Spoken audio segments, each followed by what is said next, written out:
Hi, it's Chris. In this video, we're going to show you how to remove and reinstall the door bins on your Samsung refrigerator. Now, removing and installing the door bins on your Samsung fridge does not require any special tools at all. Keep in mind, if your machine needs to be repaired, it's usually simple enough to do it yourself. Visit PartSelect.com, enter your model number, and quickly find and order the part you need.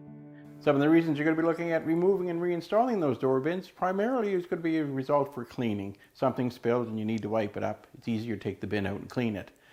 But as well, over time, just from normal wear and tear, sometimes those bins will crack, and if that's the case, they won't stay firmly on the door and could fall off, so you'll need to replace them. So to remove the door bin, of course, you're going to open up the door. And ideally, you want to have the product removed from it, such as it is right now. Once that's done, it's just a matter of taking hold on the left and right hand side and giving it an upward lift and pull straight out. It's just that easy. Reinstallation is just as easy. You're just going to bring it into position, bring it up, and then just lower it down, and it'll lock into the door liner, and now it's nice and secured. So there you go. It's just that easy to replace the door bins on your Samsung refrigerator.